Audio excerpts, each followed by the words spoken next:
Jean-Yves Le Drian, merci d'être avec nous pour cette ref, avec cette keynote qui va être très attendue. Merci à vous.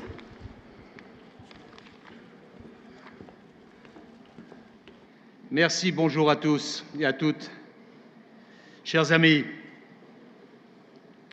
75 ans après la naissance des Nations Unies, force est de constater que nous vivons dans un monde bouleversé par des forces de désordre et des forces de déstabilisation.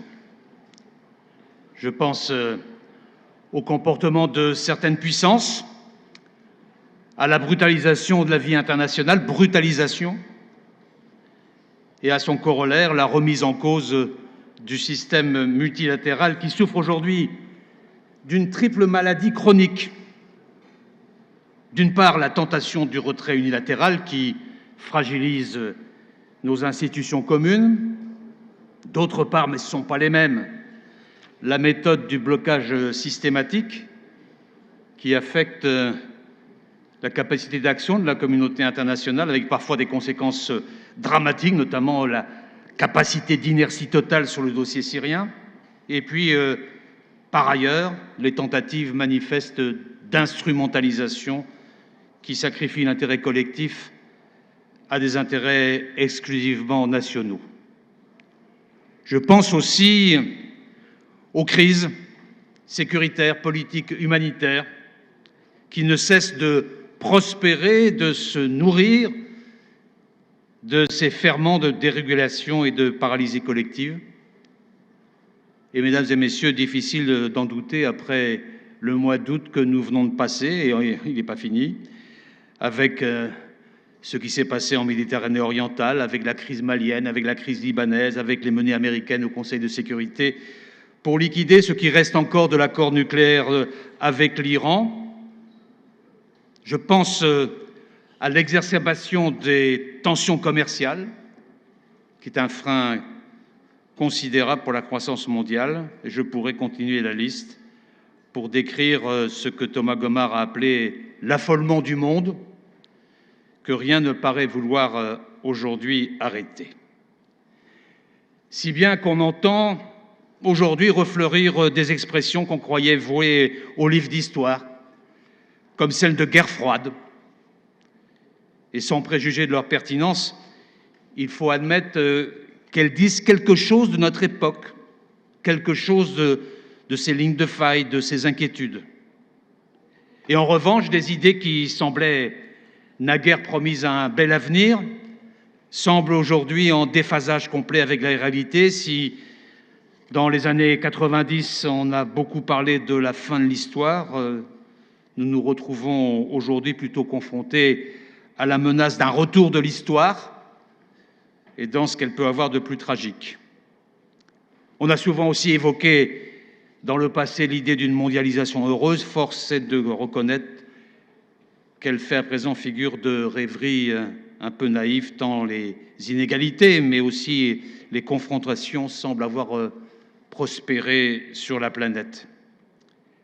Alors, de ce constat très sommaire sur l'état du monde, doit-on en déduire que nous serions pris dans une guerre des mondes, puisque c'est le sujet sur lequel vous proposez que l'on parle? Si l'on entend par là que les rapports de force minent l'ordre international, que la rivalité sino-américaine est devenue un phénomène structurant, que la compétition internationale s'étend désormais à tous les domaines sans exception au point de brouiller les repères entre le hard power et le soft power, ou encore si l'on considère que la conflictualité est l'une des grandes tendances du XXIe siècle, alors oui, sans doute faut-il en convenir, la guerre des mondes. Mais si vous me permettez, je ferai une réserve à cette expression. Elle tient à ce pluriel, la guerre des mondes.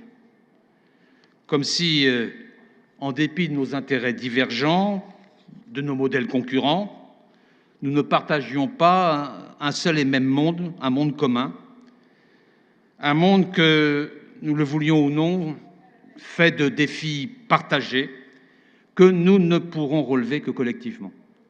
le défi du terrorisme, qui plane sur tous les continents, le défi du réchauffement climatique et de l'érosion de la biodiversité, qui place notre planète en urgence environnementale, le défi de la révolution numérique, qui offre à la fois d'incroyables opportunités, mais qui en même temps pose de nombreuses questions sur le plan technologique, sur le plan normatif et aussi sur le plan éthique. C'est pourquoi, à mes yeux, cette expression de guerre des mondes ne parvient pas tout à fait à saisir la réalité politique d'aujourd'hui. En revanche, elle a le mérite de nous renvoyer à la contradiction majeure de notre époque. Nous vivons dans un monde paradoxal, pour ne pas dire complètement schizophrène, un monde qui, d'un côté, a manifestement tissé des interdépendances massives qui font que nos destins sont de plus en plus liés sur tous les plans, et qui, d'un autre côté, est en proie à des poussées unilatérales, des réflexes égoïstes, des calculs à court terme et des logiques de confrontation. Ce grand paradoxe du monde d'aujourd'hui qui veut que, face aux défis à relever, nous n'avons sans doute jamais eu autant besoin de nous rassembler et que pourtant la division et la confrontation règnent partout. Ce grand paradoxe, la crise sanitaire que nous sommes en train de vivre, vient de nous le rappeler de façon saisissante et, pour vous dire le fond de ma pensée, de façon assez navrante. Nous sommes tous confrontés à un même virus.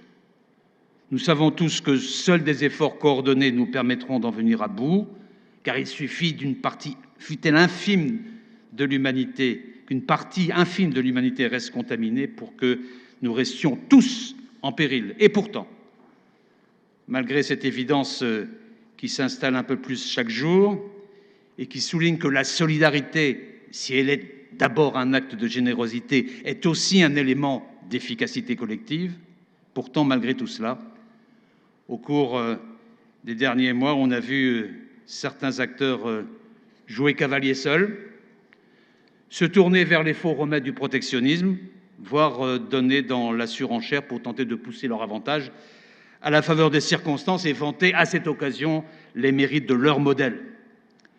Et ce faisant, ils n'ont réussi qu'une seule chose, fragiliser l'unité de la communauté internationale à un moment où elle est absolument fondamentale et affaiblir le multilatéralisme qui pourtant est plus que jamais le seul cadre dans lequel nous devons inscrire notre action. Et pour moi, la leçon de ce rendez-vous qui est en train d'être manqué est donc très claire. Cette guerre des mondes qui met en péril notre monde commun risque de ne faire que des perdants, car personne ne gagne si nous nous condamnons collectivement à l'impuissance.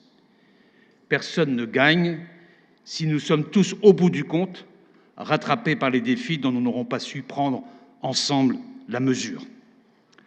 Alors ces constats doivent-ils nous porter au fatalisme?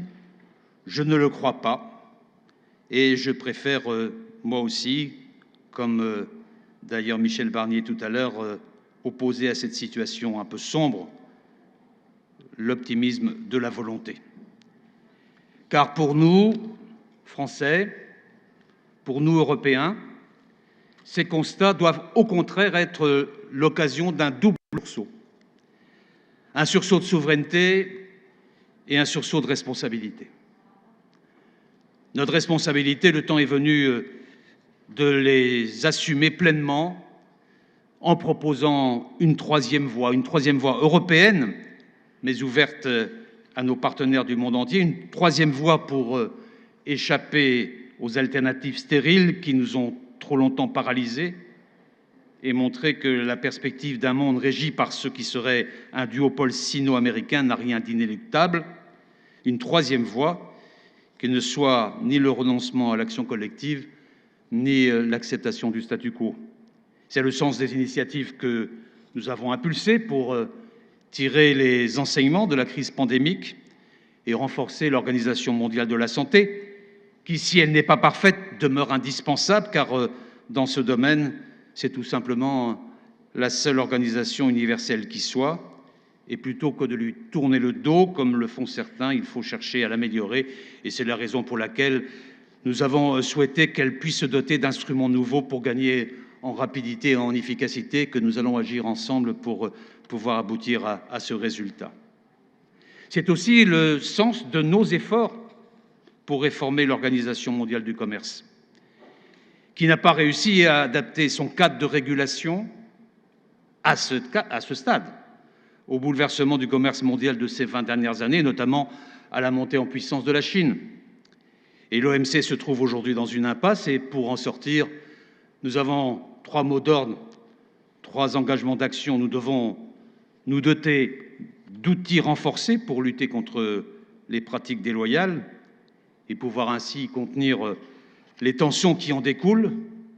Nous devons, deuxièmement, mener à leur terme les négociations qui sont déjà engagées pour mieux réguler le commerce international. Et nous devons ensuite et en même temps faire en sorte que les enjeux de développement durable soient mieux pris en compte dans les règles de l'OMC. C'est le sens du chemin que nous essayons aussi d'inventer entre ceux qui veulent faire du numérique un nouvel autoritarisme 2.0 et ceux qui sont prêts à s'en remettre aveuglément uniquement à des acteurs privés, un chemin pour favoriser un développement maîtrisé des nouvelles technologies. Cette idée est aujourd'hui reprise au niveau de l'Union européenne, mais bien au-delà des frontières de notre Europe. C'est le sens de notre alliance pour le multilatéralisme, initiée avec l'Allemagne, qui, sur des sujets très concrets, comme les manipulations de l'information, la sécurité du cyberespace ou le droit international humanitaire, entend montrer qu'il n'y a pas à choisir entre esprit de rassemblement et souci d'efficacité. C'est le sens de notre combat en faveur de nos biens communs, notre santé bien sûr, mais aussi le climat, la biodiversité ou encore la culture et l'éducation qu'il est essentiel de placer au-delà des antagonismes particuliers. Mais, mesdames et messieurs, pour être crédibles dans la construction de cette troisième voie, nous devons montrer que nous sommes souverains et indépendants. Et dans le monde d'aujourd'hui, cela vaut tout à la fois pour la France et pour l'Europe. Et je tiens à le dire, mais je crois être tout à fait en phase avec l'orateur précédent. Ma conviction profonde, c'est que la souveraineté européenne, loin d'affaiblir la souveraineté nationale, la conjugue, la renforce. Et ma conviction, c'est qu'elle est désormais l'une des conditions de notre indépendance. Et pour être, nous, puissance d'équilibre, comme le souhaite le président de la République, nous devons nous comporter en puissance, nous et l'Union européenne. Nous comporter en puissance, c'est-à-dire sortir de l'innocence et de la naïveté. Mais attention, dans mon esprit, la souveraineté, ce n'est pas le souverainisme. Je veux le rappeler, car certains tirent prétexte de la crise du Covid pour prôner le repli sur soi. Et bien sûr, cette crise a révélé la fragilité de certaines de nos chaînes d'approvisionnement, mis en lumière la nécessité de mieux affirmer notre souveraineté économique.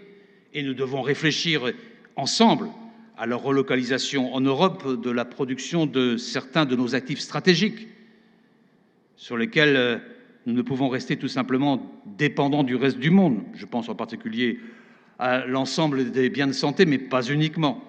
Mais pour autant, il ne faudrait pas, dans cet enthousiasme-là, confondre indépendance et autarcie. Et ce n'est pas en nous claquemurant que nous soutiendrons l'emploi et la croissance. Les échanges internationaux sont une chance pour notre pays, comme pour notre continent dans son ensemble, et ils sont bien sûr une chance pour l'emploi et pour nos entreprises. Et la question que nous ne devons pas esquiver est aujourd'hui la suivante: comment tirer les bénéfices d'une mondialisation choisie sans y sacrifier nos intérêts, nos valeurs, notre indépendance? Et voilà la ligne de crête sur laquelle nous sommes. Cela vaut évidemment dans le domaine économique et commercial qui vous concerne, mesdames et messieurs, au premier chef. Et cet impératif de concilier indépendance et ouverture est au cœur du plan de relance européen qui a été adopté en juillet dernier. Je pense que Michel Barnier a dû en parler autour des 3 priorités qui permettent d'affirmer ce que nous sommes et ce en quoi nous croyons: la souveraineté industrielle, la transformation numérique, la transformation écologique. Cet impératif, il est au cœur de nos efforts pour coordonner au niveau européen le filtrage des investissements étrangers dans les domaines les plus sensibles. Je suis arrivé au moment où Michel Barnier en parlait, donc je ne vais pas le reprendre, mais c'est une nécessité que nous mettons en œuvre parce que c'est aussi une affirmation de puissance et une sortie de la naïveté. Et cet impératif, là, indépendance et ouverture, doit être au cœur d'une redéfinition de nos relations commerciales avec nos grands partenaires. Avec la Chine, qui est tout à la fois un partenaire, un concurrent et un rival systémique, comme l'a dit clairement la Commission européenne l'année dernière. Notre objectif dans le champ économique reste de rééquilibrer par le haut nos relations en matière de commerce et d'investissement. C'est la position que je vais défendre auprès de mon homologue chinois à la fin de cette semaine à Paris. Cet objectif, avec la Chine, s'inscrit bien sûr dans une approche européenne. Nous travaillons pour cela avec nos partenaires européens et tout particulièrement avec la présidence allemande de l'Union européenne pour construire et affiner une analyse partagée de la nature et du degré de notre interdépendance et de nos liens et nos intérêts économiques avec la Chine. Cette compréhension commune de nos intérêts est une condition essentielle car c'est en parlant d'une seule voix que nous pourrons efficacement défendre nos intérêts.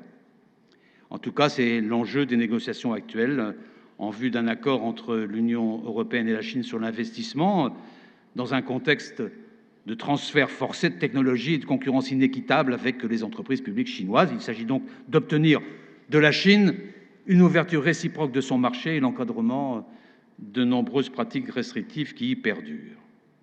Et quant aux États-Unis, ils sont le premier partenaire commercial de l'Union européenne, mais soyons honnêtes, la décision américaine de quitter l'accord de Paris sur le climat ne permet pas aujourd'hui d'envisager un accord commercial avec les États-Unis. Par ailleurs, loin de renforcer les échanges transatlantiques, les choix de politique commerciale de l'administration américaine ont nourri les tensions commerciales actuelles que j'évoquais en commençant. Mais nous devons néanmoins continuer de rechercher le dialogue sans alimenter l'escalade et maintenir à cet égard une réponse déterminée, proportionnée, compatible avec l'OMC pour défendre nos intérêts et pour défendre l'équilibre de notre relation économique. Je suis convaincu pour ma part qu'on pourrait trouver un terrain d'entente, ce serait l'intérêt de tous, car souvent nous partageons le même diagnostic sur les difficultés à résoudre au niveau multilatéral, la même analyse des pratiques anticoncurrentielles de certaines puissances, ce qui revient en définitive à fausser les règles du jeu. Je crois qu'il y a des points de convergence qui seraient nécessaires de cultiver pour aboutir à une vision commune sur l'avenir du système commercial international. Nous n'y sommes pas, mais il faut garder cette volonté et voir cette espérance. Voilà, chers amis, sur la guerre des mondes, quelques convictions dans le monde dans lequel nous vivons, un monde conflictuel, mais que nous devons cependant impérativement continuer à considérer comme notre monde commun. Et voilà quelques indications sur la troisième voie que nous nous efforçons de tracer avec nos partenaires européens pour défendre non seulement notre indépendance, nos intérêts, mais aussi ces biens communs autour desquels il est urgent que nous parvenions à rassembler, car face aux défis d'aujourd'hui, il ne peut y avoir de victoire qu'une victoire collective. Merci.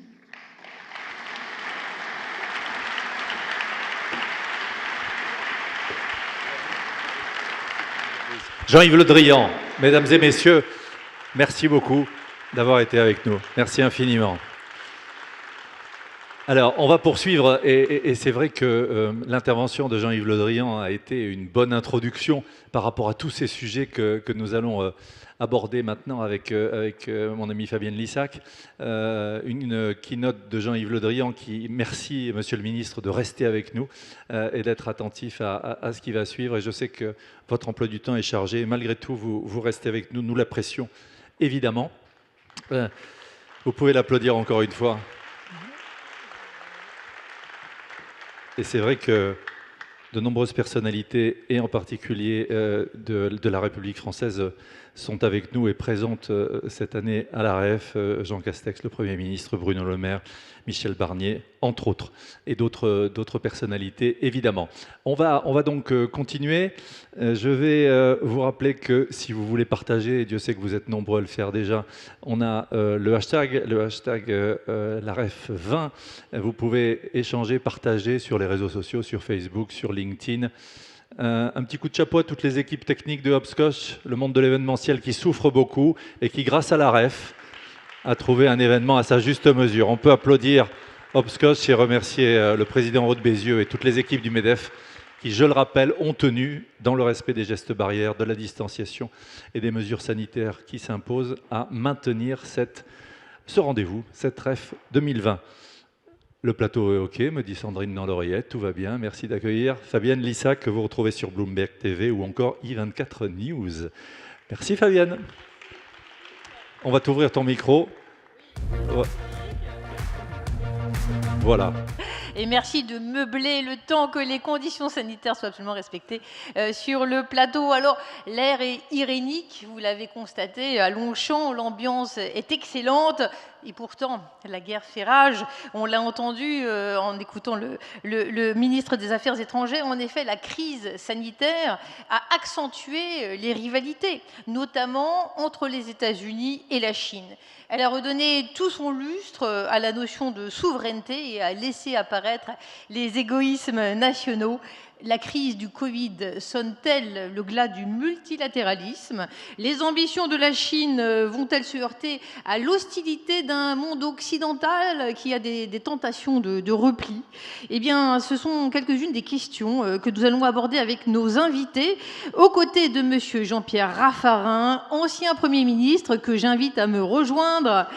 Nous allons également échanger avec Monsieur Lu Shai, ambassadeur de Chine en France, qui revient pour la deuxième année consécutive à la REF du MEDEF. Vous avez bien raison. Monsieur Enrico Letta, ancien président du Conseil d'Italie, aujourd'hui à la tête de l'École des Affaires internationales de Sciences Po et président de l'Institut de l'Or. Avec nous également en plateau, Madame Laurence Nardon, responsable du programme Amérique du Nord de l'IFRI et autrice de podcasts extrêmement intéressants qui m'ont ravi tout l'été, que je vous invite à découvrir. Je vous invite à enlever votre badge, ce n'est pas très coquet pour la table ronde. Avec nous également Monsieur Renaud Girard, chroniqueur au Figaro, vous le lisez régulièrement, professeur de stratégie à Sciences Po. Également Monsieur Gérard Haraud, ancien ambassadeur de la France à Washington et aux Nations Unies.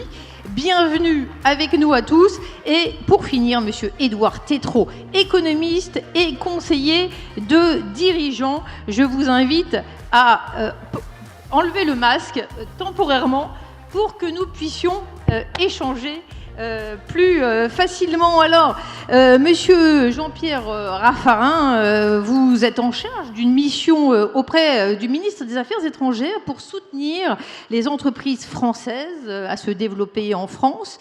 Et c'est vrai que nous avons connu une période où certaines puissances aspiraient à organiser le monde et elles l'affichaient de manière très frontale. Ce n'est plus tout à fait la donne. Donald Trump, président américain, pense d'abord aux États-Unis. Ça a commencé avant la crise du Covid. Pensez-vous que le coronavirus rebat fondamentalement les cartes et que la Chine tire son épingle du jeu? Bonjour à tous. Bonjour Fabienne. Pour entrer tout de suite dans le sujet, moi je vais vous dire que je ne crois pas que c'est que le coronavirus redistribue les cartes. Ce qui redistribue les cartes, c'est que de mon point de vue, mais c'est seulement une conviction personnelle, la tension entre les États-Unis et la Chine est durable. Car au fond, dans la société américaine, il y a une forme de tension liée à la jalousie, à la peur, à la crainte, à toutes sortes de sentiments négatifs vis-à-vis de la Chine, qui sont des sentiments profonds. Et en Chine, il est clair que cette situation est une situation qui parfois humilie, qui souvent irrite, et donc crée les conditions d'une tension. Donc, pour moi, nous avons devant nous une situation où cette tension est durable je dirais probablement au-delà de l'aventure Trump. Alors, pour ce qui est de notre analyse à nous, Français, c'est la question à se poser, c'est quel type de partenariat devons-nous avoir dans cette nouvelle donne dialectique entre la Chine et les États-Unis. Ce qui a été dit par le ministre tout à l'heure, et je crois la troisième voie, la bonne voie, c'est-à-dire la voie européenne, la voie de la crédibilité, et au fond, c'est sans doute cette capacité-là à gérer ce que les deux pays connaissent bien, les États-Unis comme la Chine, c'est-à-dire le rapport de force. Je crois qu'une des choses qui a été particulièrement bien vue dans l'analyse politique quand M. Macron a reçu M. Xi Jinping, c'est qu'il l'a reçu à Paris, dans son bureau, avec Mme Merkel et avec M. Juncker. Et là, c'était parler un langage européen, c'était parler un langage de rapport de force. Nous ne sommes pas, et tout le monde le dit, dans un monde de naïfs, les rapports de force existent. Il est clair que le nôtre, il est européen et c'est par là que passe notre existence. Je dirais simplement que sur ces sujets de la Chine, notamment, on voit aujourd'hui beaucoup de débats. Moi, je voudrais bien qu'on ait toujours en tête que c'est un sujet à 3 dimensions. Il y a une dimension politique. On n'aura pas le même système politique que les Chinois avant très longtemps. Je ne suis pas communiste, je ne l'ai jamais été et je ne le serai jamais. Alors, donc ça, c'est un point clé. Nous avons des divergences politiques. Ensuite, il y a la question des marchés. Aujourd'hui, il n'y a pas d'entreprise mondiale qui ne soit pas d'entreprises qui sont implantées en Chine. Comment faire en sorte que la France ait une représentation, une puissance, une capacité, une réciprocité? Comment faire en sorte que nos entreprises puissent profiter de la croissance chinoise, qui sera quand même la seule croissance sans doute mondiale à la fin de cette année. Et troisièmement, il y a la dimension de la situation internationale, de la gouvernance mondiale, où on l'a vu, le ministre le citait tout à l'heure, sur les questions de biodiversité d'une part, mais surtout sur les accords de Paris, où on a besoin là, évidemment, d'une coopération avec la Chine. Donc il y a un sujet qui est un sujet d'incompréhension, qui est le sujet politique, il y a un sujet d'ouverture où nous avons des ambitions et où nous voulons améliorer nos performances, qui est le sujet économique, et il y a le sujet de la coopération internationale, où là, nous avons sans doute des intérêts communs à défendre. Merci, Monsieur Raffarin. Effectivement, je ne vous ai pas posé la question si vous étiez communiste. Je ne la pose pas non plus à l'ambassadeur de Chine en France, mais je lui demande si la Chine de Xi Jinping occupe le vide laissé par l'hégémonie américaine. Alors, la Chine n'est pas les États-Unis. La Chine ne veut pas non plus de devenir un second États-Unis. On parle beaucoup du retrait des États-Unis maintenant, mais c'est plutôt le désengagement des États-Unis, des responsabilités internationales qu'ils doivent assumer. C'est irresponsable. Mais pourtant, les États-Unis n'ont pas reculé dans la pratique d'hégémonistes qui, au contraire, gagnent en intensité. La Chine n'a aucune visée hégémoniste. Et ce que la Chine cherche, c'est le développement du pays et une meilleure vie de son peuple.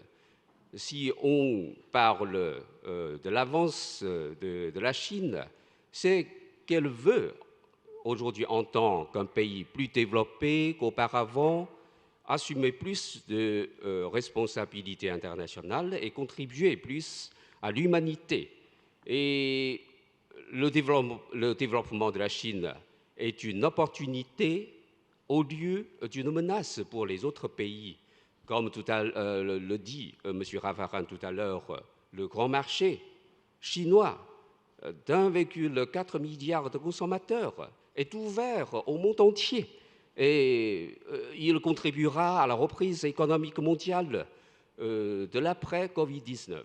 Merci pour cette intervention. On parle de commerce mondial, donc on peut parler de libre-échange. Et je me tourne vers vous, Laurence Nardon, vous êtes une experte des relations internationales. Est-ce que l'absence des États-Unis dans la gestion de la crise actuelle s'inscrit certes dans un mouvement de repli américain de court terme, mais est-ce qu'à plus long terme, le rapport au libre-échange a vraiment évolué ?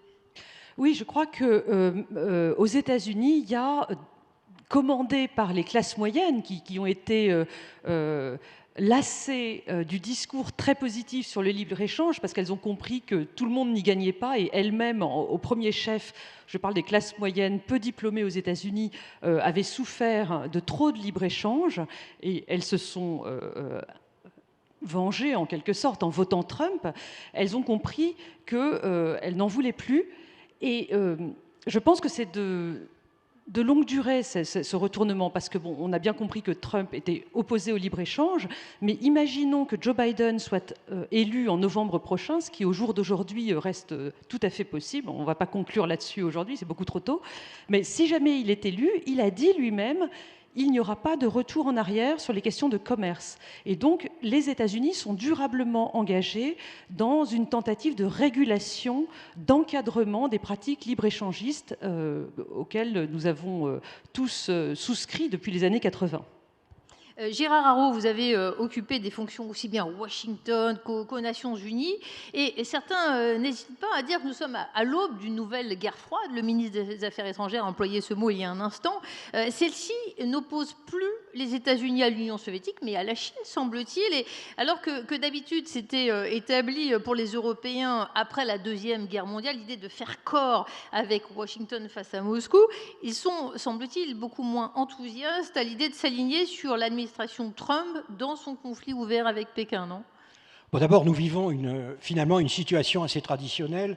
Nous avons une puissance en relatif déclin, les États-Unis, et une puissance qui monte, la Chine. Eh bien, il est évident que la première s'accroche à son statut et que la seconde joue des coudes.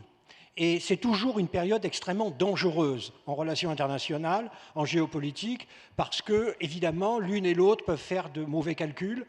L'une peut être trop restrictive et l'autre peut aller trop loin. Et donc, nous avons besoin plus que jamais de diplomates dans cette rivalité, qui est une rivalité, comme l'a dit le Premier M. Raffarin, une rivalité pour la décennie qui vient. Nous entrons dans une nouvelle rivalité stratégique.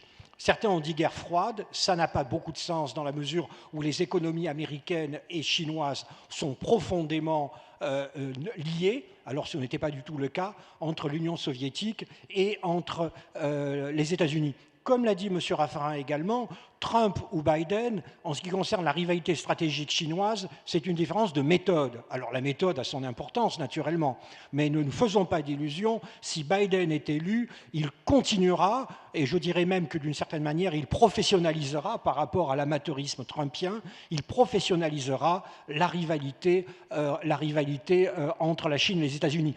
Et les États-Unis, si c'est Biden, Trump n'a rien à faire des Européens, mais si c'est Biden, il viendra nous voir et naturellement il nous dira « choisissez votre camp ». Et donc il sera essentiel, lorsque Biden sera élu, s'il est élu en janvier 2021, que les Européens aient déjà une position. Parce que si en 1945, l'alliance avec les États-Unis allait de soi, eh bien naturellement, en ce qui concerne 2021, dans la rivalité russe États-Unis-Chine, les valeurs nous portent vers les États-Unis, naturellement. La Chine exporte un modèle autoritaire de société que nous ne partageons pas, mais en ce qui concerne les intérêts, évidemment, cela est extrêmement différent. Les troupes soviétiques étaient à une étape du Tour de France de Paris, ce n'est pas le cas du tout avec l'armée chinoise, donc il y aura là, entre Européens, la nécessité d'avoir une position pour répondre à Joe Biden s'il est élu et s'il vient nous demander notre soutien. Monsieur Enrico Letta, je ne sais pas si vous partagez ce point de vue. La pandémie a attisé les égoïsmes nationaux, on l'avait tous constaté. Il y a eu quand même au départ un manque de coordination et de coopération au sein de l'Europe. La crise que nous vivons est d'abord sanitaire. Or, il me semble que la santé n'est pas une compétence européenne jusqu'alors. Alors le gagnant, c'est celui qui fait le plus d'Europe ou moins d'Europe ? Faites-moi dire que j'ai appris deux choses aujourd'hui en participant à tous les travaux de cet événement. La première chose, c'est que, je le dis, chapeau au MEDEF, parce qu'on est dans un moment d'incertitude. Et ce moment d'incertitude peut être vécu en basculant d'un côté ou de l'autre. Et faire cet événement ici, avec les règles que vous avez décidé d'appliquer si strictement, mais le faire et donner ce message de regard vers le futur, d'investissement, d'action est quelque chose de très important qui, je pense, peut faire basculer les choses, non pas du côté du printemps, mais du côté du printemps futur, donc d'un futur positif. Je le dis parce qu'aujourd'hui, on a eu la nouvelle, par exemple, que Davos ne va pas se faire cette année au mois de janvier, et d'autres nouvelles qui donnent l'idée d'un recul, d'un repli. Donc ça, c'était un premier point auquel je crois vraiment beaucoup. C'est le moment de donner des messages importants. Et la réponse à votre question est pour dire que je retiens de cet après-midi l'engagement de la France en Europe, dans la tradition de la France, mais dans un moment dans lequel on peut faire le saut en avant et le saut décisif. Yves Le Drian vient de le dire, le Premier ministre Castex l'a dit, Geoffroy Roux de Bézieux a été très clair dans son discours en positionnant le MEDEF, comme Pierre Gattaz avait fait et fait au niveau européen, sur une ligne qui est très simple. On a vu ce que c'est le slide de Michel Barnier. La slide de Michel Barnier sur le futur. Les trois acteurs du monde de demain, c'est la slide très claire. Et c'est la raison pour laquelle, pour parler avec les Chinois, qui sont nos interlocuteurs, et avec lesquels on doit faire beaucoup de choses, il faut le faire ensemble. Tous ensemble, les Européens. Si on le fait chacun pour soi, on est une province du monde qui parle avec la Chine. Et la relation n'est plus une relation à la même distance, à la même différence. Alors que si on fait ensemble, Jean-Pierre Raffarin vient de le dire très bien, alors ça peut être positif pour le monde et pour nous. Et la même chose avec les États-Unis. Pourquoi Trump n'a pas pu continuer sur sa ligne de protectionnisme contre l'Europe? Parce qu'il a dû recevoir le président de la Commission européenne et accepter le fait qu'il représentait tout le monde. Et donc, il ne pouvait pas faire contre chaque pays ensemble. Donc, le point essentiel, c'est qu'on a appris que nous, les Européens, nous sommes capables ensemble de faire les choses. Et j'ajoute la réponse qu'on n'a pas pu entendre de Michel Barnier, parce qu'il ne pouvait pas la donner, vu son rôle. Moi, je vous dis ce que je pense. On n'aurait pas pu faire ce plan de relance européenne si le Royaume-Uni était membre de l'Union européenne aujourd'hui. Ils auraient mis tant de veto au passage clé et surtout le timing. On a fait ça en 4 mois. La réponse à la crise de 2008, on a eu besoin de 4 ans pour arriver au whatever it takes de Mario Draghi. Donc à la fin, vive l'Europe, l'Europe qui existe concrètement et qui nous aide. Une note positive sur le Brexit, c'est rare. Merci Enrico Letta. Renaud Girard, on vous lit et la question se pose. L'histoire retiendra-t-elle la décennie 2010-2019 comme celle où les Occidentaux ont perdu leur leadership sur les affaires du monde? Il y a cette relation triangulaire dont on parle entre États-Unis, Chine, Europe. Est-ce que l'Union européenne est perdante dans tous les coups? À vous lire, je me pose la question parfois. Alors, je voulais aussi remercier le MEDEF, parce que quand on fait de la géopolitique, on est plus souvent invité dans des enceintes universitaires ou culturelles que des enceintes industrielles. Et le commerce, c'est la vie internationale. L'industrie, c'est la vie internationale. Et donc, je me sens particulièrement honoré de parler devant vous, chef d'entreprise. Je ne partage pas, je partage l'enthousiasme de mon ami Enrico Letta, je ne partage pas son constat. C'est-à-dire que l'Europe est un instrument qui a montré sa puissance à la fin du XXe siècle, notamment lorsque, par exemple, elle a pu obtenir que la fusion entre McDonnell Douglas et Boeing se fasse à ses conditions à elle, donc aux conditions de la Commission européenne. Mais aujourd'hui, nous n'avons plus une puissance européenne aussi éclatante. Ce que nous voyons, en fait, c'est plutôt une impuissance politique européenne qui se développe dans la rivalité.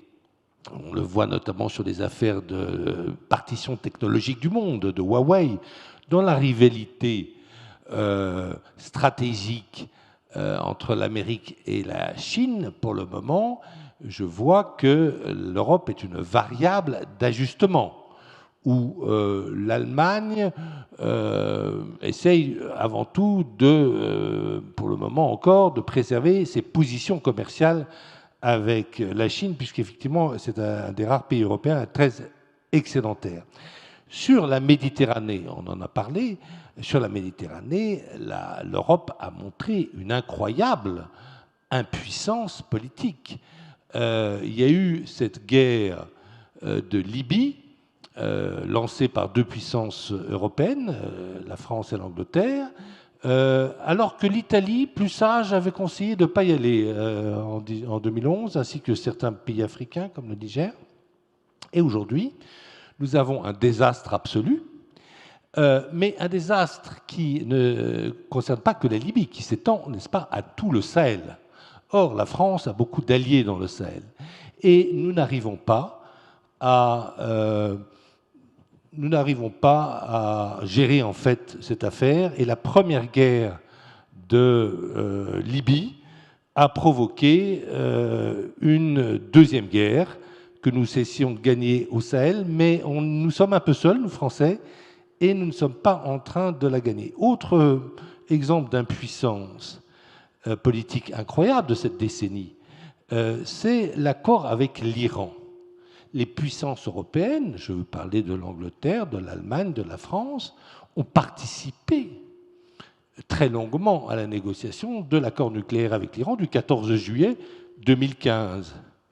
Eh bien, non seulement elles ont accepté qu'il soit mis par terre par les États-Unis avec beaucoup de désinvolture, mais elles n'ont pas réussi, malgré toutes leurs promesses, ces puissances européennes, à faire fonctionner, je ne vais pas entrer dans la technique, mais enfin certains des entrepreneurs ici connaissent ce système, le système INSTEX, pour permettre d'avoir des banques qui acceptent, ou en tout cas des relations commerciales avec l'Iran. Nous n'avons pas été capables, nous ne sommes pas capables aujourd'hui, et le voyage difficile qu'a eu à Athènes et à Ankara le ministre allemand des Affaires étrangères hier l'a montré, nous n'arrivons pas à avoir une politique en Méditerranée orientale. La Turquie n'obéit pas aux injonctions de l'Union européenne et s'attaque délibérément à des espaces maritimes qui ne sont pas les siennes. Donc aujourd'hui, oui, je pense qu'effectivement, par rapport à la Chine et aux États-Unis, nous devons être unis en Europe, mais il faut voir les choses telles qu'elles sont, c'est le réalisme. Nous ne sommes pas unis politiquement en Europe. Il y a en Europe une politique commerciale, il y a une politique de concurrence, il n'y a pas de politique étrangère commune et encore moins de politique de défense, bien qu'on en parle depuis 40 ans. Laurence Nardon, je me retourne vers vous aussi. Il y a un sujet sur les États-Unis où il y a une forte position très ferme, c'est bien sûr l'Iran. Et force est de constater que cet été, les lignes bougent au Moyen-Orient. Est-ce que c'est de nature à nous enseigner quelque chose sur cet équilibre du monde et peut-être cette nouvelle guerre du monde ? Je pense que l'administration Trump a une politique étrangère extrêmement différente des prédécesseurs que le président Trump a pu avoir, même si en réalité les États-Unis cherchent à se retirer des affaires du monde depuis très longtemps. Depuis même Bush dans son second mandat, et même Obama a été très réticent à agir à l'étranger.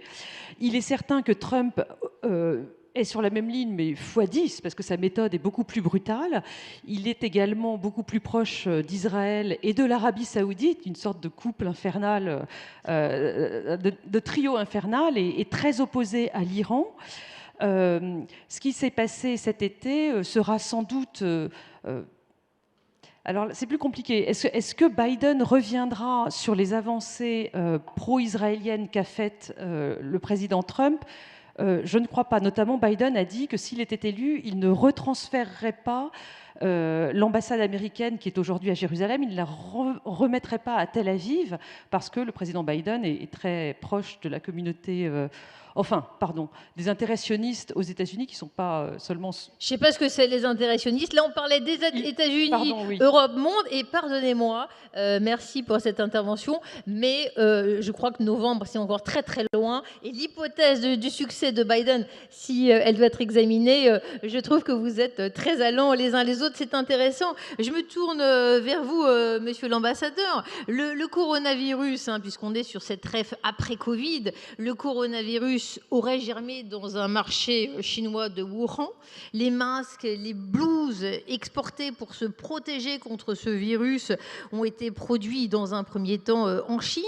Les machines pour faire les analyses médicales sont fabriquées en Chine. Vous avez fourni 7 milliards de masques aux États-Unis. Donc cette omniprésence sur toute la chaîne fait dire à certaines personnes, est perçue comme si c'était un reflet de l'hégémonie chinoise et on s'interroge, est-ce qu'elle succède à l'hégémonie américaine?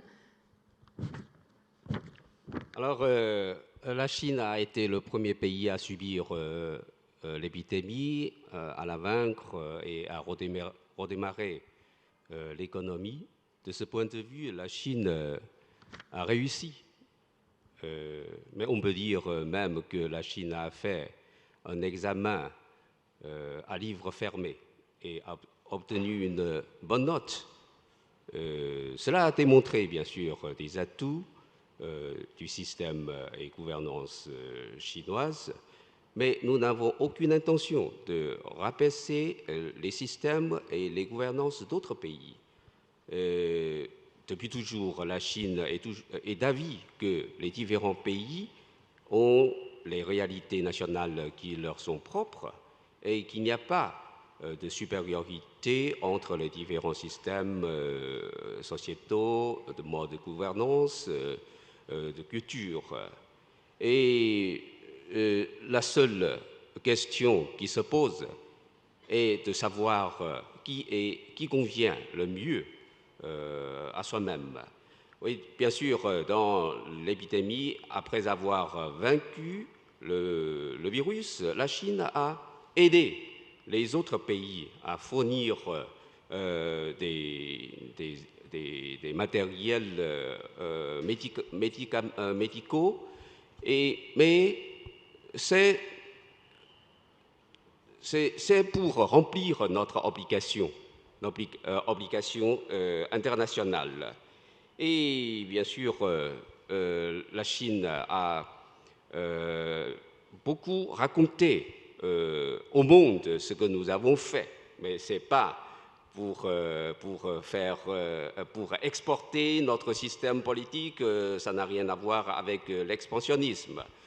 Et on a constaté que pendant cette épidémie, la Chine est tellement stigmatisée dans le monde occidental. Donc, si nous ne présentons pas la réalité de la Chine, ce que retiendra le public occidental sera une image de Chine totalement déformée. Ce sera très lamentable. Merci, monsieur l'ambassadeur. Édouard Tétrault, l'économie n'a pas de secret pour vous. Parlons un petit peu de chiffres. On parlait de relations géopolitiques à juste titre. La Chine, l'Union européenne, les États-Unis représentent 45% du commerce mondial de biens. Si j'en crois les estimations, le commerce mondial des marchandises du fait de cette crise devrait afficher un recul entre moins 13%, moins 32% en 2020. Alors, qui est le winner? Tout le monde n'est-il pas loser dans cette attrition du commerce mondial? D'accord. Merci Fabienne pour cette question. Si vous me permettez, j'y répondrai avec une remarque, une question et une proposition. D'abord la remarque, je remercie encore Geoffroy et le MEDEF de cette invitation. La remarque, c'est que je trouve que dans cette guerre des mondes, on parle beaucoup d'Europe, on parle beaucoup d'États-Unis, on parle beaucoup de Chine, et on ne parle pas beaucoup de la France et de la façon dont elle peut, du rôle qu'elle peut avoir dans cette guerre. Et je crois qu'on n'est pas au MEDE, qui est le mouvement des entreprises d'Europe, mais vraiment au MEDEF, le mouvement des entreprises de France. Et je pense qu'on a un signal un peu distinctif à proposer dans cet environnement. La France n'est pas démunie dans la guerre qui démarre. Moi, je souscris à cette appellation de guerre des mondes. C'est une guerre qui est à la fois diplomatique, Jean-Yves Le Drian le disait très bien, la tension du monde multilatéral. La guerre est diplomatique, elle est militaire. Ce qui se passe en Méditerranée aujourd'hui, ce qui se passe au Sahel, se qualifie, ce sont des opérations militaires. Et bien sûr, elle est économique. Dans ces trois domaines, il se trouve que la France a beaucoup d'atouts. Elle a des atouts tels d'ailleurs qu'elle emporte l'adhésion, la conviction, parfois après de longues négociations, de l'Europe, de ses partenaires européens. C'est ce qui se passe avec difficulté en Méditerranée aujourd'hui face à la Turquie, qui, après avoir annexé le nord de la Libye, veut annexer le gaz de la Grèce. La France a des atouts militaires, diplomatiques, son siège au Conseil de sécurité de l'ONU. Elle a évidemment, ce n'est pas ici que je vais le dire, des atouts économiques, à la fois en PIB, en puissance exportatrice, et aussi, j'y reviendrai tout à l'heure, en arsenal pour se protéger d'intrusion dans le capital de ces entreprises en vue de les déstabiliser. Mais la question, c'est qui voulons-nous être? Quel rôle voulons-nous avoir dans cette guerre des mondes qui arrive? Est-ce que nous voulons être des combattants de cette guerre? Est-ce que nous voulons être des arbitres? Je ne suis pas sûr qu'on en ait la possibilité. Est-ce que nous voulons être les Suisses de la guerre actuelle? Je ne suis pas sûr que dans un monde numérique et aussi transverse qu'aujourd'hui, on puisse être neutre.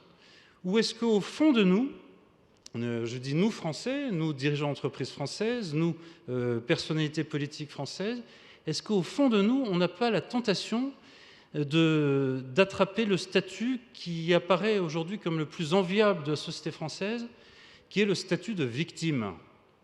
Ah, voilà, nous sommes victimes de la violence du monde, nous sommes victimes de telle injustice, nous sommes victimes de telle discrimination. Est-ce qu'au fond, inconsciemment, je termine, Fabien, on n'est pas en train de rentrer dans cette guerre des mondes en se disant c'est horrible et en plus il va falloir se battre? Ben non, on ne va pas se battre. Chouette, nous sommes victimes. Il y a une vraie interrogation sur qui voulons-nous être dans cet ordre mondial qui arrive, qui se dessine.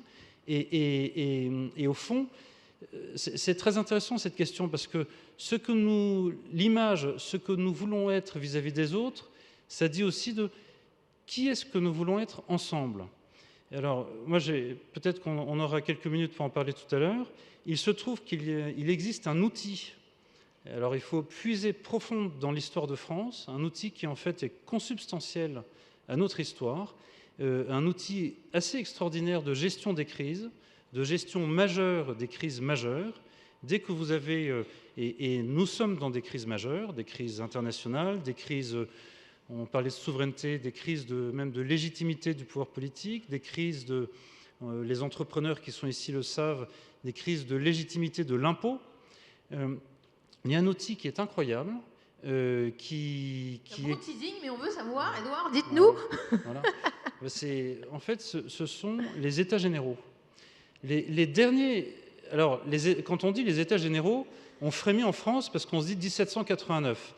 Raté, c'est le moment où ça s'est très mal passé, parce que le souverain était faible, etc.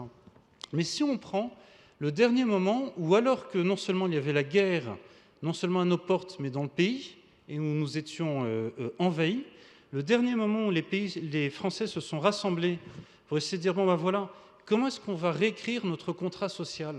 Puisque nous ne savons plus ce qui nous lie ensemble, nous ne savons même plus, au moins...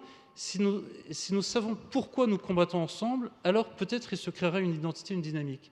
C'était le CNR, c'était les travaux du Conseil national de résistance en mars 1944. Alors, moi je suis très... ce qui se passe en ce moment dans le pays et dans le monde ne tient pas au hasard. La France et les Français ont une part très importante à jouer là-dedans, si tant est qu'ils acceptent de le définir ensemble. Merci Édouard Tétrault.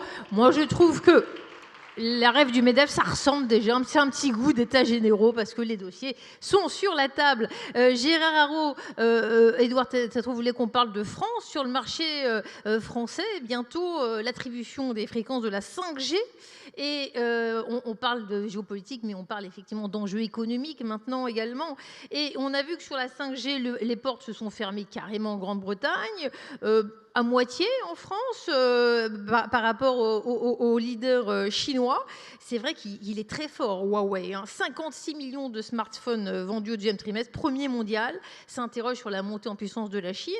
Est-ce que être winner tout le temps, comme ça, comme les acteurs chinois, c'est pas une faute diplomatique, vous qui connaissez bien la diplomatie? Oui, en effet, il y a ce que j'essaie d'expliquer dans mes mémoires que je vous conseille de lire. Certains l'ont lu pendant leurs vacances, ça leur a permis de faire la sieste. J'essaie d'expliquer qu'en diplomatie, il vaut mieux ne pas trop gagner, ne pas être trop le vainqueur, parce qu'évidemment, la partie vaincue cherche une revanche immédiatement. Donc, en ce qui concerne ces sujets comme la 5G, on revient sur ce que disait Renaud, sur l'Europe, ce que disait Enrico Letta. Arrêtons de rêver. L'Europe ne sera pas un État avec des cuirassés, des cuirassiers. Non, l'Europe ne sera pas cet État-là. L'Europe peut nous aider à faire face à des sujets qui dépassent la dimension de notre pays. Et de nouveau, je ne crois pas vraiment à une politique de défense européenne. On voit bien ce qui se passe en Méditerranée orientale. Ce sont les intérêts nationaux qui jouent et nos amis scandinaves n'ont rien à faire de la Méditerranée orientale et ne viendront pas nous aider. Et nos amis allemands se disent que finalement, leurs intérêts sont plutôt du côté de l'économie turque que du côté de nos amis grecs. C'est ça la vie réelle, hein. Il n'y a pas besoin de pleurer, de crier. Ça ne changera pas. En revanche, il y a des sujets sur lesquels, Allemands, Français, nous ne pouvons exister face aux États-Unis ou face à l'Allemagne, ou face, à la Chine, qu'en étant unis. Et vous en donnez un, par exemple, à l'évidence, la technologie 5G, eh bien, ça, c'est quelque chose qui est dans une dimension européenne. Nous avons la technologie, et je rappelle, Nokia et Ericsson sont des sociétés européennes. Et là, nous avons le choix. Avec un président Trump, évidemment, se moque, je le répète, totalement des Européens. Eh bien, nous devons travailler ensemble, sans doute, les Européens, pour essayer de pousser une solution 5G européenne, parce que derrière la 5G, il y a des questions de souveraineté. Si Joe Biden est élu, eh bien, nous pouvons éventuellement travailler avec les Américains sur ce sujet. Voilà le genre de sujet sur les questions de commerce, sur les questions d'environnement, comme l'a dit très justement Jean-Yves Le Drian, c'est la dimension européenne. En ce qui concerne les questions politiques, regardons les choses en face, les Finlandais n'ont rien à faire du Sahel. Si j'étais Finlandais, je n'aurais absolument pas envie d'aller installer un sauna au Sahel. Et je laisserai les Français s'occuper de ce genre de sujet. Donc ne demandons pas trop à l'Union européenne, elle ne pourra pas nous le fournir. Elle peut nous fournir énormément de choses, parce que d'un côté, vous avez la rivalité politique, géopolitique, c'est le monde du désordre qu'a décrit Jean-Yves Le Drian, mais de l'autre côté, comme il l'a dit lui-même, paradoxalement, il y a énormément de sujets transversaux, et ces sujets transversaux, les Français, nous ne pouvons exister qu'à travers l'Union européenne. Merci, Monsieur Raffarin. Monsieur Gérard Haraud a quand même employé ce mot d'impuissance européenne. Vous avez dirigé le gouvernement français et donc vous avez suivi particulièrement comme nous cet été l'intense activité diplomatique de la France, notamment du fort de Brégançon. S'est opposé à la position des US sur l'Iran, s'est engagé à récupérer la souveraineté dans le domaine médical. Mais franchement, la France et même l'Europe ne sont-elles pas réduites à jouer à la balle de ping-pong entre ces deux grands acteurs dans un jeu un petit peu grand pour elles?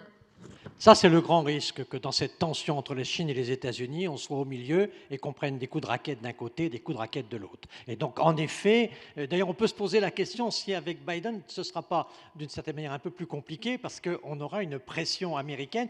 Et voilà, c'est que pour le moment, Trump, il tape l'Europe, donc on peut faire la balance plus facilement que quand on aura une action qui se voudra charmante vis-à-vis de l'Europe, même si sur le fond des choses, ce ne sera pas forcément plus avancé. Je pense que la diplomatie française, pendant toute cette période et notamment cet été, met en avant quelque chose de très important, c'est que sans nuire, mon cher Enrico, à notre vision européenne, le couple franco-allemand est quand même une maquette de décision très importante. Et quand les Français et les Allemands sont ensemble, ça commence à peser. C'est déjà le poids d'un continent. C'est quelque chose qui peut, sur le plan international, nous éviter le risque qui est le nôtre, qui est la sortie de l'histoire. C'est-à-dire qu'on devienne indifférent aux Américains comme aux Chinois. Donc le couple franco-allemand, il est stratégique parce que déjà là, c'est un rapport de force qui compte, naturellement, en veillant à ce que ce soit compatible avec les autres et de faire en sorte qu'on puisse avancer tous ensemble. Je reprends simplement pour avancer dans les débats 2 idées qui ont été présentées jusqu'à maintenant sur la 5G. Moi, je pense que la 5G, par exemple, on dit, est-ce qu'il faut Huawei, est-ce qu'il faut Ericsson? Moi, je dirais, il faut la même chose que les Allemands.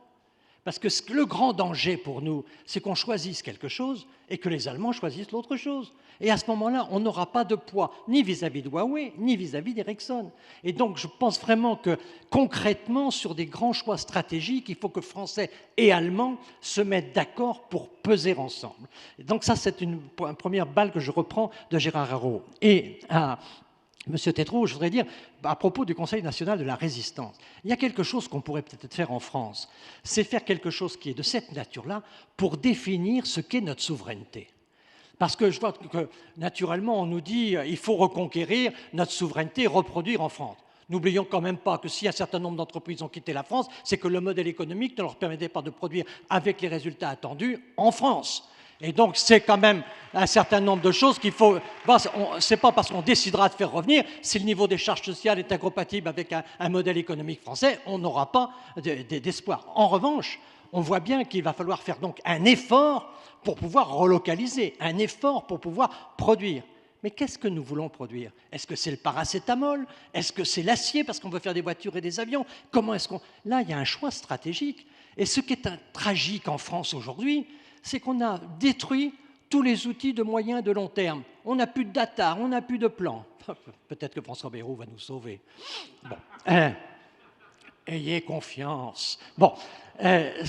Non, ce que je veux dire, c'est qu'il faut penser moyen terme et long terme. Quand vous regardez ce que fait la Chine, quand vous regardez leur plan, c'est vraiment de la stratégie de long terme et c'est vraiment, comme dirait Sarko, du sérieux. Donc, je pense qu'il faut faire en sorte qu'il y ait cette capacité à penser l'avenir. Moi, je crois que sur la souveraineté, il nous faudra essayer d'avoir une réflexion nationale, transpartisane, de haut niveau, avec un certain nombre de gens qui ont des choses à apporter sur ces sujets, pour qu'on essaie de définir ce qui est essentiel à notre indépendance. Parce qu'au fond, ce message de notre diplomatie qui était sous-jacent dans ce que disait tout à l'heure Jean-Yves Le Drian en parlant d'indépendance, c'est-à-dire un message un peu gaullisme, où on dit, le réalisme. Pas de naïveté, la politique étrangère, c'est du rapport de force. 1, le réalisme. 2, le respect. Le respect, la France, elle parle avec tout le monde. Et donc, elle veut parler avec tout le monde, et donc, elle n'est pas un système d'accusation de la Chine, aujourd'hui, des États-Unis, demain. On a cette... Et puis, 3, c'est un sujet sur lequel il y a débat avec nos amis chinois, c'est la réciprocité. Ce que tu fais chez moi, je veux pouvoir le faire chez toi. Et donc, là, on voit bien qu'il y a derrière tout ça une pensée qui pourrait être une pensée forte, mais à condition que nous sachions définir ce qu'est notre souveraineté. Parce qu'évidemment, on ne peut pas avoir comme projet politique de reproduire tout chez nous et de faire en sorte qu'on soit complètement autonome. Et donc, il faut dealer, il faut donc coopérer. Et la grande question aujourd'hui, c'est qu'il faut, avec la Chine, avoir des relations telles qu'elles permettent la coopération. Sinon, on sera en situation d'exclusion du jeu international. Merci, Monsieur le Premier ministre. Monsieur Enrico Letta, on a évoqué il y a un instant dans la bouche de Monsieur Raffarin le duo franco-allemand. Autrement, Monsieur Joseph Borrell, patron de la diplomatie européenne, évoque le terme de My Way. On a entendu le ministre des Affaires étrangères évoquer tout à l'heure l'idée d'une troisième voie. Selon vous, pour tenir tête aux ambitions, et notamment de Pékin, sans tomber dans le piège d'une confrontation sino-américaine qui deviendrait structurelle, il faut tenir, selon vous, cette ligne de crête pour qu'elle réussisse à l'Union européenne, cette ligne de crête définie par le terme de My Way, par Joseph Borrell. Je ne sais pas comment, en version italienne, on chante cette chanson de Frank Sinatra, si vous voulez bien nous éclairer. Bon, on la chante en anglais, en italien aussi, donc c'est facile. Mais le point essentiel, c'est que le couple franco-allemand a réussi cette fois-ci parce que il a mis sur ses épaules les intérêts de l'Europe entière.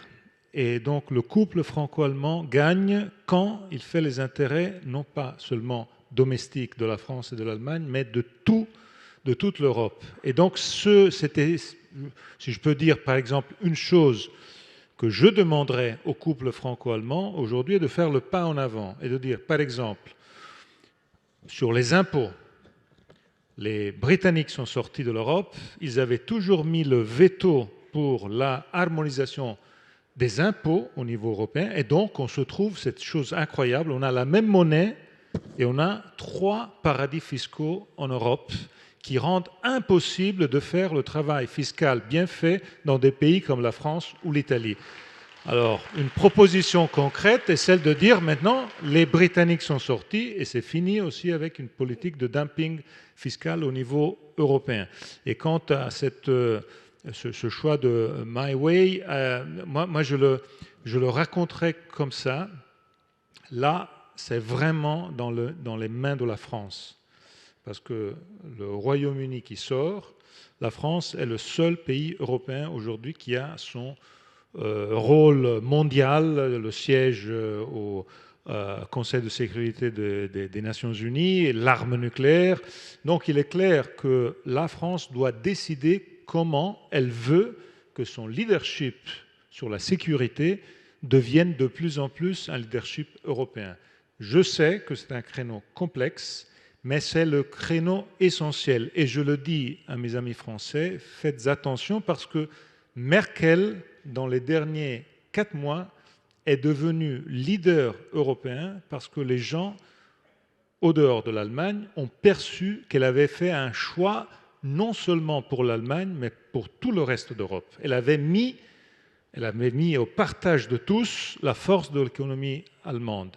Donc mon message à moi, c'est que la force militaire française doit devenir de plus en plus quelque chose que, en Europe, devient de plus en plus européen. Je sais que c'est un créneau complexe, mais c'est une des raisons pour lesquelles la France est leader en Europe. Elle va rester leader européen si elle a la capacité. Ton ami disait, un chef, il doit cheffer. Bon, alors, la France, elle est en Europe, elle doit cheffer, elle doit prendre la responsabilité de cheffer. Laurence Nardon, on parlait des Nations Unies il y a un instant. Est-ce que, dans le cas de l'hypothèse de la victoire de Joe Biden, il a des choix très obamiens, semble-t-il, est-ce qu'il faut s'attendre à un retour au multilatéralisme ? Ah oui, si Biden est élu, donc encore si avec un grand S majuscule, il a dit clairement que les États-Unis reviendraient à une pratique multilatérale. Il faut cependant se méfier parce qu'à l'heure actuelle, on voit que l'administration Trump, dans ces derniers mois, est en train de faire un certain entrisme dans les institutions internationales, notamment l'OMC et les institutions de l'ONU liées au commerce et aux questions économiques. À l'OCDE, elle essaye de placer des pions, c'est-à-dire des diplomates américains plutôt pro-Trump, dans des places de direction. C'est une évolution assez récente et qui perdurera, évidemment, même si Trump perd la bataille de novembre prochain. Édouard Tétrault, merci beaucoup. Édouard Tétrault, la Chine, semble-t-il, s'attelle à faire du yuan une monnaie de réserve. Cette internationalisation est-elle en bonne voie à prendre en compte dans cette guerre des mondes et l'équilibre des forces ? Alors, je vais clairement vous répondre parce que c'est un sujet absolument clé. Avant, je voudrais remercier Jean-Pierre Raffarin de son invitation. En fait, on va le faire. Je vous transmets ma part Enrico Letta et l'ambassadeur de France. En fait, je viens de sortir un livre justement sur les États généraux. Pourquoi il faut faire des États généraux en 2022. Et vous verrez que la question, il n'y a pas que cette question-là, il y a les questions fondamentales pour la société française, l'islam, etc. Mais la question de la souveraineté, et notamment la souveraineté économique, est clairement abordée. Et bien, bienvenue à bord si vous voulez qu'on avance ensemble là-dessus. Fabienne, sur le yuan, on a un sujet. Monsieur l'ambassadeur, nous avons, vous savez, nous avons des sujets d'accord et quelques désaccords assez vigoureux avec votre grand pays depuis quelques mois. La gestion du coronavirus en a été une des occasions. Il se trouve que j'ai publié une chronique dans les Échos pour dire quand la Chine paiera pour ce qui s'est passé autour du coronavirus, une part de silence. On ne met pas au défi la Chine militairement ou économiquement. En revanche, il y a quelque chose qui est en train de se payer aujourd'hui dans notre relation, c'est que la relation qui était une relation de confiance est en train de devenir une relation de méfiance. Maintenant, quand on a des capitaux chinois dans une entreprise européenne, une entreprise française, on se méfie. Il est assez probable que d'ici quelques mois, on réfléchisse à continuer d'accorder des droits à dividendes, des droits économiques pour des capitaux chinois, mais est-ce que l'on va partager cette gouvernance avec des capitaux d'un pays dont la gouvernance est totalement antinomique, orthogonale avec la nôtre? On a un sujet montant, un sujet qui mérite des discussions. Je crois qu'un des endroits où les choses vont se traduire, où cette méfiance, ou en tout cas cette perte de confiance va se traduire de façon un peu vigoureuse, ça sera dans la monnaie. Et je connais un peu votre pays, j'y vais 2 fois par an depuis quelques années, un de mes livres y a été publié.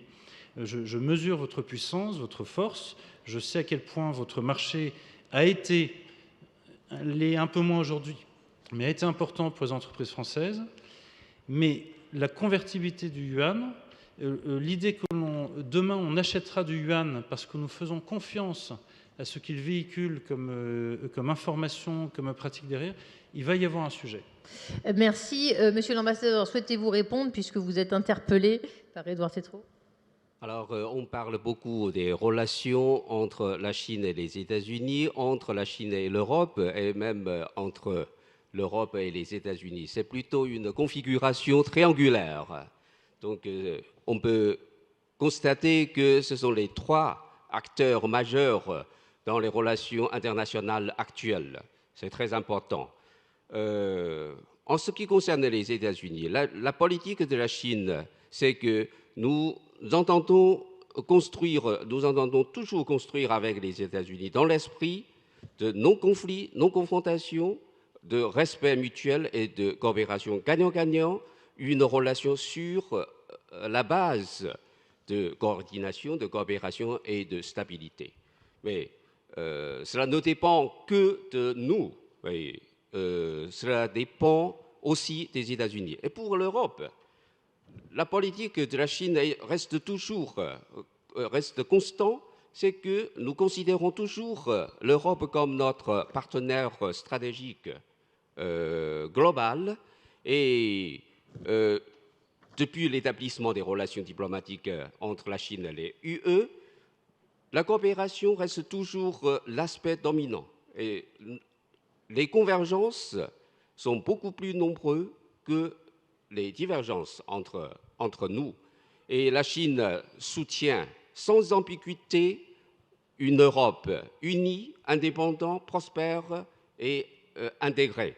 Et nous considérons que sans l'Europe, un monde multipolaire ne sera pas réalité. Et je m'aperçois aussi comme l'a dit M. Tétrault, quelques méfiances vis-à-vis de la Chine, parce que peut-être les Européens ne sont pas habitués à une Chine qui a monté en puissance, parce que depuis plus de 100 ans, la Chine, dans l'impression des Européens, reste toujours un pays pauvre et démuni et arriéré. Mais aujourd'hui, la Chine est devenue la 2e économie du monde. Et d'ailleurs, la Chine est un pays tout à fait différent des pays occidentaux, des pays européens, surtout son système politique. Mais je pense que les pays du monde ont la liberté d'adopter leur propre voie de développement, d'adopter leur propre système politique. Cela ne constitue pas un obstacle pour nous d'entreprendre la coopération.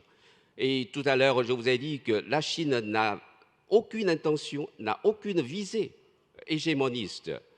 Ça, c'est attesté par l'histoire et par la réalité actuelle. Pour finir, les nouvelles routes de la soie, c'est un vecteur de développement commercial, un vecteur de géopolitique? L'initiative La ceinture et la route, les nouvelles routes de la soie, c'est plutôt un programme, une proposition de coopération internationale. Vous savez, depuis des dizaines d'années, ce sont les régions de l'Est de la Chine qui ont bénéficié des avantages de l'ouverture. Mais la région de l'Est qui ont bénéficié de l'avantage de l'ouverture, mais la région de l'Ouest, enclavée dans l'intérieur du pays, ils n'ont pas l'occasion de se développer. Donc il existe une disparité de développement en Chine. C'est pourquoi le gouvernement chinois veut adopter une solution pour ouvrir la région ouest pour promouvoir son développement. Donc cette initiative, ça c'est pour ce but-là, développer notre région ouest. Et d'ailleurs, à côté de notre pays, il existe des pays de l'Asie centrale. Ils sont enclavés aussi. Ils ont besoin de développement. Ils manquent de l'argent, ils manquent d'infrastructures. Alors, la Chine en a. Et nous avons aussi besoin de coopération, de développement. Donc, c'est une coopération mutuellement bénéfique. Ce n'est pas une initiative géopolitique. Merci, Monsieur Renaud Girard. Brièvement, si vous le permettez, on a beaucoup vu le duo Merkel-Macron à l'œuvre pendant l'été. Est-ce que ce tandem, selon vous, est capable d'entraîner l'Europe pour faire pièce aux deux puissances américaines et chinoises? Alors, je pense qu'on a vu un exemple tout à fait récent d'alliance franco-allemande pour tenir le même discours sur la Biélorussie et sur la crise du principal opposant russe qui a été empoisonné et qui est en ce moment soigné à Berlin. J'espère qu'il récupérera toutes ses facultés intellectuelles, mais ce n'est pas sûr. En revanche, je pense que la France doit pouvoir effectivement tenir un discours. Elle ne pourra pas cheffer l'Europe. La France n'est pas assez puissante pour cheffer l'Europe. Elle ne la cheffera jamais. En revanche, elle doit garder la liberté et l'audace de dire ce qu'elle pense. Par exemple, de dire à la Chine, bien sûr, que oui, la Chine peut se développer encore et qu'il est tout à fait légitime que la Chine, par exemple, veuille avoir la meilleure société technologique de télécommunication du monde, qui est Huawei.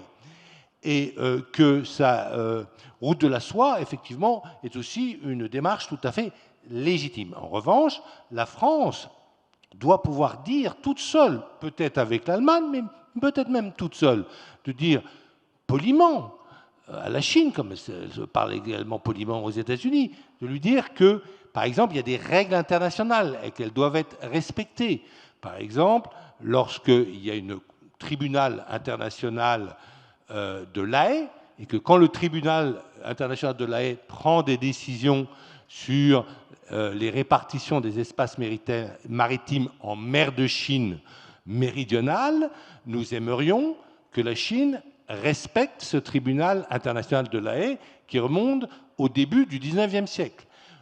Nous pouvons dire aussi gentiment à la Chine que nous considérons qu'elle a pris à la face du monde une promesse sur Hong Kong, et qui était un pays deux systèmes, et que nous n'avons pas l'impression que cette promesse, elle est en train de la tenir. Et donc, je pense que la France doit pouvoir émettre des propositions. Elle ne doit pas, en revanche, elle doit rappeler des principes, elle ne doit pas donner des leçons. Parfois, la France a la mauvaise habitude de donner des leçons. Après le discours de la Sorbonne, qui était un très bon discours, la France a donné des leçons à l'Italie, à l'Europe de l'Est, un peu partout. Et ça, c'était, je crois, pas nécessaire parce que les pays européens n'attendent pas les leçons de la France. Mais en revanche, elle doit être ferme sur ses principes et ne pas oser et ne pas avoir peur de les répéter. Avec l'Allemagne, c'est mieux, mais si elle est toute seule, qu'elle le fasse toute seule. Merci Renaud Girard. On l'a bien compris à vous écouter les uns les autres, la montée des tensions entre les deux grands partenaires fait peser sur l'Europe le risque de dégâts collatéraux. Eh bien, cette table ronde s'intitulait La nouvelle guerre des mondes. Vous avez peut-être lu comme moi le roman La guerre des mondes de H.G. Wells qui finit, je vous le rappelle, sur l'anéantissement des acteurs du mal. Hein. Les Martiens sont victimes des microbes humains dont ils n'étaient pas immunisés. Eh bien, que l'on soit gagnant ou perdant dans cette guerre, on souhaite à tous que le virus qui nous menace soit vaincu sur tous les continents. Je crois qu'on peut remercier, applaudir nos invités extrêmement experts. Merci de votre attention. Merci. Merci à toi, Fabienne. J'aurai le plaisir de te retrouver demain sur le plateau télé.